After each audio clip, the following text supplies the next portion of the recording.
Muy bien, y este es uno de los temas del día. Le damos la bienvenida a Néstor Espósito. ¿Cómo estás, Néstor? ¿Qué tal? Buenas tardes. ¿Y cómo era el mecanismo de escuchas? Es una de las grandes preguntas porque hablamos de 105.000, ¿qué número? Nuevas escuchas, una actividad muy intensa, ¿no? Se halló un sistema informático llamado CIDEA que recibía por un enlace digital punto a punto intercepciones telefónicas hechas por la DAJUDECO, la dependencia dependiente de la Corte Suprema de Justicia. ¿Qué es la DAJUDECO? A ver, vamos a explicar. Sí. Las escuchas telefónicas no las hace un juez. Un juez cuando ordena una escucha telefónica no es que va él, pone los cocodrilos y se pone a escuchar 24 horas a ver qué pasa.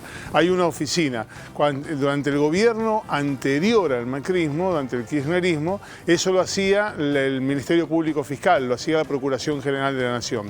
Cuando llegó el gobierno de Mauricio Macri se lo adjudicó a esta oficina, que es la DAJUDECO, que depende de la Corte Suprema. Entonces cada vez que un juez necesita una escucha telefónica, una investigación, se la pide a la DAJUDECO. La DAJUDECO utilizaba los servicios de la AFI, que por entonces era un, vamos a decirlo con comillas, auxiliar de la justicia. Claro. ¿Qué es lo que hacían? Tenían un punto a punto. Entonces la AFI escuchaba en tiempo real todo lo que había ordenado escuchar el juez. Entre eso, supongamos que se ordenaba una escucha en el marco de una causa por narcotráfico, escuchaban al narcotraficante y lo escuchaban cuando decía, che, va el cargamento de cocaína de tal lugar a tal lugar. Pero también lo escuchaban cuando hablaba con la mujer sobre el estado de salud del hijo, si lo había llevado al dentista, o sobre cuestiones privadas de otra índole. Esa información, el juez le decía, destrúyanla. ¿Se destruía? No, quedaba almacenada en este sistema. Y esas son las 105.000 escuchas y registros que quedan de esa información. Ajá. Claro, ¿qué hacían con esa información privada que no tenía nada que ver? La utilizaban para la persecución política. Esto es lo que dice las escuchas telefónicas, lo que presentó hoy la AFI ante el Poder Judicial. Lo presentó ante el juez Martínez de Giorgi porque es él el que heredó todas las investigaciones, especialmente la que se originó en Lomas de Zamora, por la cual arrancó toda esta historia del espionaje ilegal. Ahora es abundar, digamos, el material sobre algo que ya conocíamos. Es algo que ya se lo habían ofrecido a los jueces de Lomas de Zamora. ¿Por qué los jueces no lo aceptaban? Es inexplicable. A ver, le avisa a un juez, porque la situación más o menos fue así, corregime Néstor si me equivoco, ¿no? Pero Camaño dice, tenemos 105.000, anda circulando la información ya hace un par de semanas, 105.000 escuchas que encontramos.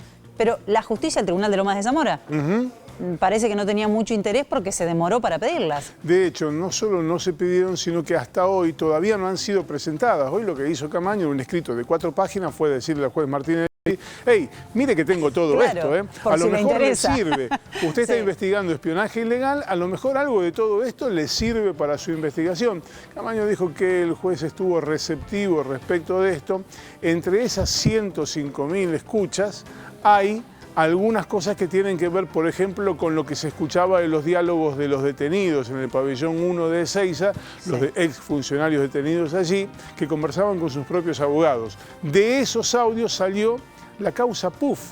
La causa PUF es una suerte de contracausa, contrapeso que se organizó a partir de escuchas anónimas aportadas a la diputada Elisa Carrió en aquel entonces y al fiscal Carlos Stornelli sobre un supuesto armado de la causa que involucraba al falso abogado Marcelo D'Alessio. Allí se originó esa contracausa. Bueno, esto lo que prueba es que esas escuchas telefónicas fueron producto de actividad de la AFI.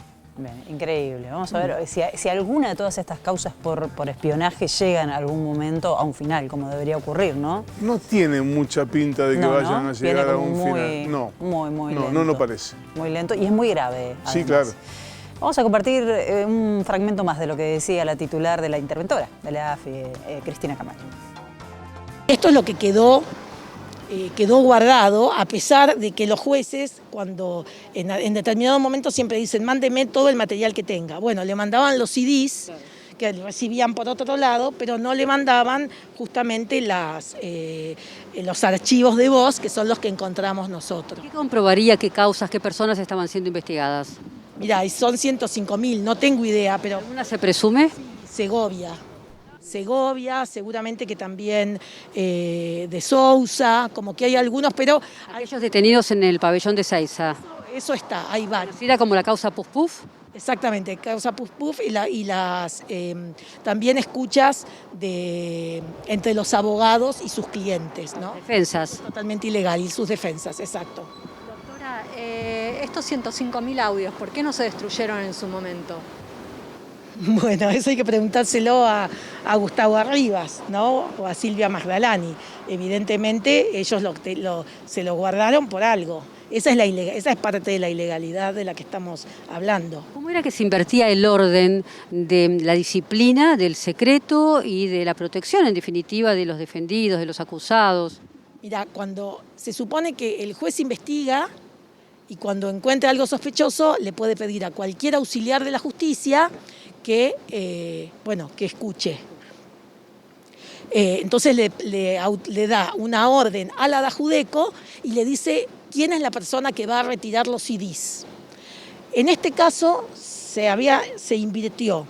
Primero porque, insisto, los CDs después se los llevaban al juez, pero ya los habían tenido desde antes las escuchas por este punto a punto. Y segundo, porque la gente de la AFI, cuando ellos consideraban que había algo sospechoso, le pedían al juez que los autorice a escuchar. El juez los autorizaba, invertían el orden, y después la propia AFI le decía a la Dajudeco, bueno, ahora pinchame este teléfono. O sea, era un sistema, no eran cuentapropistas. De hecho, se llama SIDEA, que es un sistema de administración.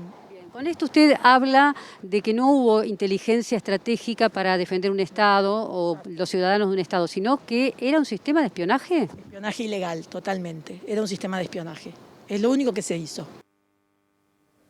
¿Y qué papel juegan acá, se me ocurre preguntarte, Néstor, las víctimas de ese espionaje? Bueno, las víctimas tienen ahora la posibilidad de presentarse a partir de esta información, a decir, hey, yo quiero saber qué es lo que me habían escuchado a mí, y a partir de eso, eventualmente convertirse en querellante, accionar judicialmente, es decir, se abre un amplio abanico procesal.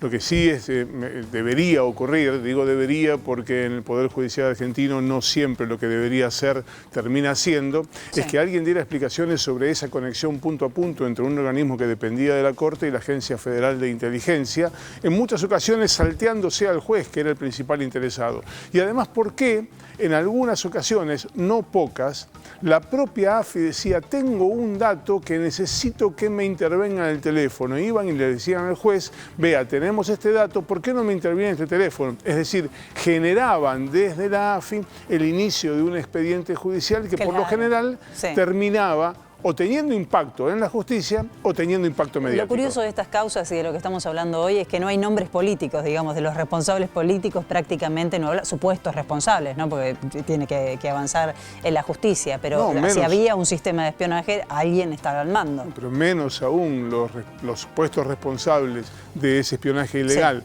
que en rigor eran los responsables de la AFI, de la inteligencia, fueron desprocesados por un fallo de la Cámara Federal Porteña.